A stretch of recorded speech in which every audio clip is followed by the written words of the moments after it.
Hi there, I'm Alex Pash, a behavior coach at Kent ISD. Like many of you, I've spent my career helping students to persist when things get tough. During our time together, we're going to work through a framework to do just that, teach students how to handle tough things and persist. The framework looks like this: communication, negotiation, and persistence. From a developmental perspective, we often learn these skills in order. First, we learn how to ask for what we want. Next, maybe we learn to wait a little bit before getting the thing we're asking for. Lastly, we put these skills together and we learn how to persist through something else while we wait for the thing we want. As you can see, these skills build on one another, and we need to be able to be fluent with the current skill to move to the next one. When trying to persist through something challenging, we must first know how to communicate just that. Hey, this is hard. This first step is more accurately described as self-advocacy and can take many forms. It can be vocally communicated through phrases, like the one seen here, and can even be communicated through dysregulated behavior. While we do value a student's communication in any form, we aim to teach self-advocacy in a modality that the student can demonstrate independence with, as well as one that enables listeners, that's us, across settings and environments to understand. So how do we teach communication? First, we need to identify what the student wants or needs more of. Next, we want to identify a modality in which the student can request that thing.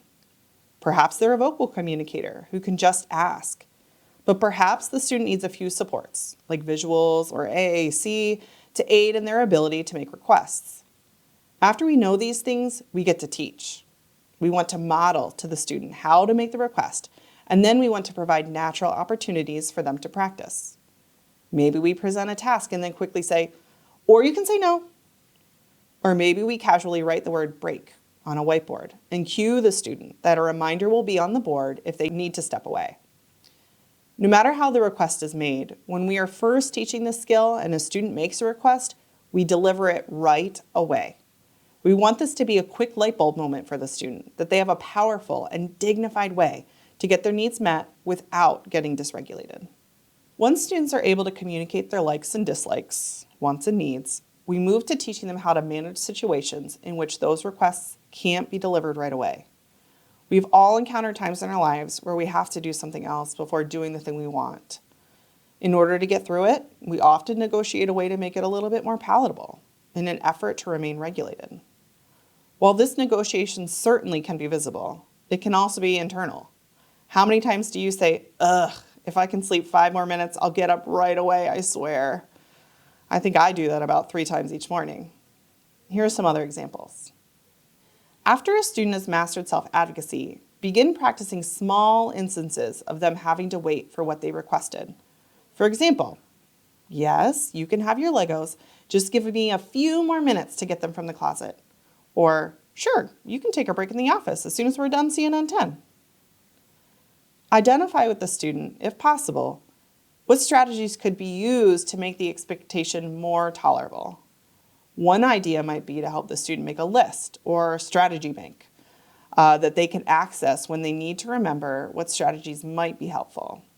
Hint, some of their strategies might be already noted under the SAS section of their IEP, and if they're not there, consider adding them.